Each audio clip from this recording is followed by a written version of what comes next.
Mbow, membre de l'APR. Alors, dette cachée, dette pas cachée, sortie de la FMI, quand les... Mais vous savez, il faudrait que l'on comprenne que nous sommes dans un pays organisé, avec des intellectuels qui savent exactement ce qui se passe.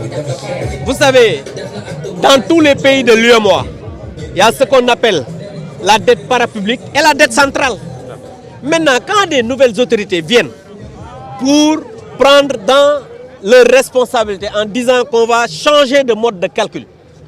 mais le FMI ne peut qu'approuver cela. Parce que c'est eux qui ont changé de mode de calcul. Il y a la dette parapublique et la dette centrale. Maintenant, aujourd'hui, ces nouvelles autorités ont changé de mode de calcul en disant qu'ils vont maintenant calculer tout pour en faire une seule dette. Maintenant, le FMI n'a pas payé Mazars pour un rapport. Le FMI n'a pas payé la Cour des comptes pour un rapport. C'est l'État qui lui a fourni ces chiffres. Mais le FMI ne peut se prononcer que sur ça. Et le misreporting, ce n'est pas une dette cachée. Ça aussi, il faut que les gens comprennent. Le misreporting, c'est un défaut comment dirais-je, comment je peux l'expliquer encore, de manière erronée qu'on a fait des déclarations. Mais moi, je pense quand même, il faudrait que ces autorités-là soient un peu sérieux. Il faut qu'ils respectent les Sénégalais. Respecter les Sénégalais, c'est leur dire la vérité. Quand on a hérité d'un pays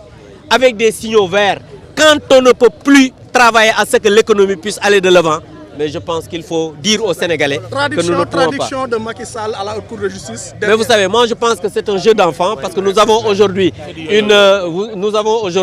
vraiment des agrégés en incompétence qui se succèdent au niveau des plateaux. Merci beaucoup.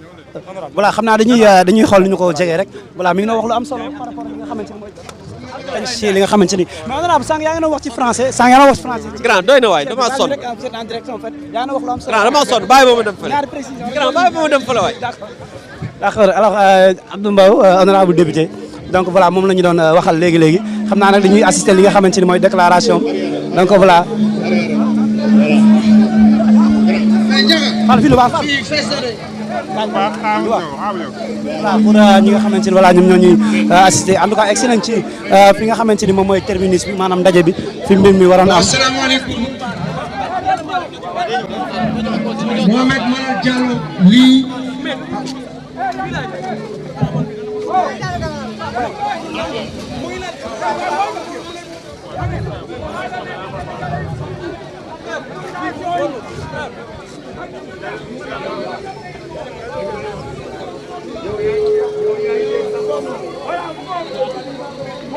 Salaamaaleykum waa Sénégal d'abord ñi ngi sàkku teewaayu El Hadj Mar Diagne fii ci présidium bi Fallou soxla nañ la ci présidium bi d'abord ñi ngi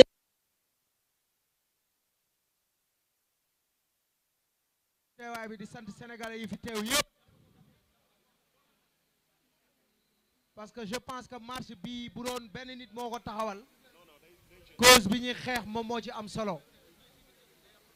et ñuy wax sénégalais yi pour ñu xam comprendre bien xam li xew tey moom mooy le préfet de Dakar loolu dañ ci insister ñun dañ ne woon ak lu mën a xew bu doon benn nit la dinañ def manifestation bi le préfet de Dakar ñi ngi koy wax ne ko mouvement citoyen yi duñ say ennemi et que li yoon moom mooy nit bu déposé ci yow benn lettre pour manifester wu presque à 10 jours li yoon mooy nga teel a wax ak moom pour mu teel a xam dispositif yi muy jël ñun amuñu problème tey lañ gën a sant tey lañ gën a déterminé wu parce que li am solo mooy message bu jàll Sénégal li am solo mooy message bi nga xamante ni opinion nationale dina ko dégg opinion internationale dina ko dégg mais dañuy leeral sénégalais yi que préfet bu Dakar wax dëgg yàlla ak lu mën a xew lii xew nii rafetluwuñ ko mënoo jàpp ay nit jox leen ñaati itinéraire ci moins de 24 heures sénégalais yi ñëw ñibbi kenn xamul lu ñu toll mais ñun lii réussite lañ ko jàppee man dama jàpp ni autorité dafa war a encadrer askanam dama jàpp ni autorité dafa war a déggoog askanam dama jàpp ni autorité dafa war a bàyyi xel askanam rawatina askan boo xam ne neewul ni day toj neewul ni day yàq neewul ni day xeex dana damay doxu ñaxtu wul may ko doole kan la ñuy encadré may ko doole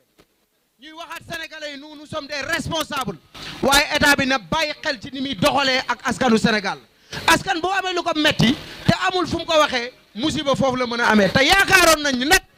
lépp mën naa jóge feneen fu ne ba mu des ci état bii lu mel nii mënoon na jóge feneen ba mu des ci état bii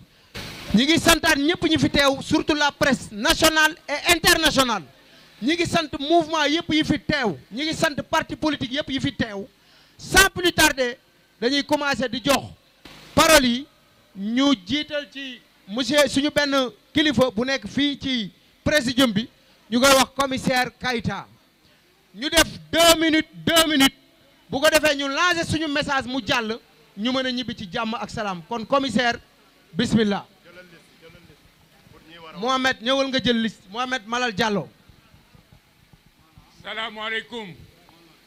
salaamaaleykum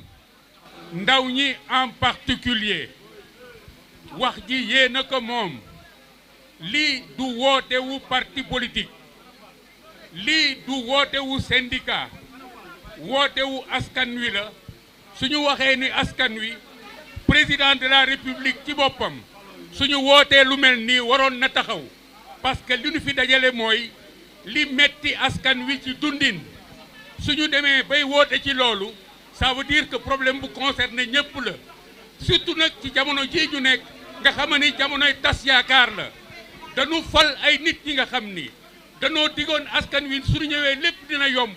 dinañu changer réew mi ci ñaari weer dinañu indil ndaw ñi liggéey dinañu faj lii dinañu faj laa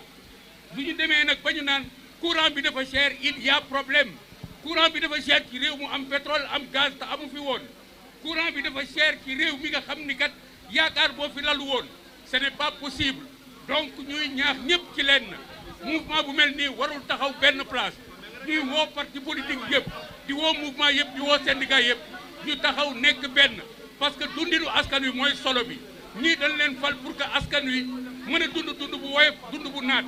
suñu ñëwee askan wi war a sonn ci dundam dañuy woo ñëpp ñuy remercier ñëpp ñi xam ñu fi taxaw di ñaax ndaw ñi ni affaire bi ci combat bi la ci mbedd mi la du ci gannaaw dubiti affaire bi du ay réunion affaire bi taxaw jàkkaarloog ñi pour que li nga xam ne mooy soxla askan wi mu faju ci benn yoon bu fajuwul ci waxtaan mu faju ci tegante dënn maa ngi leen di remercier jaageen jëf waaw yaa salaamu di leen bëggee yéen ñëpp te di leen jox seen wàccuwaay man la Papa Omar Dia activiste di leen wax ni dafa am ay dig yu ñu fi defee woon muy wàllu courant 365 jours ensoleillés la ñu am ñun waa Sénégal nuur ñëpp xam nañ ni suñu maam Cheikh Anta Diop dafa waxoon benn wax dafa waxoon du ko joxee Sénégal benn bouton la koy taalee ñu ne maam Cheikh Anta Diop dof na mu ne leen l'énergie solaire ñu am océan Atlantique géej sax day génn courant yàlla tegal ñu si ñu am gaz am pétrole ñu ñëw waroon mel ni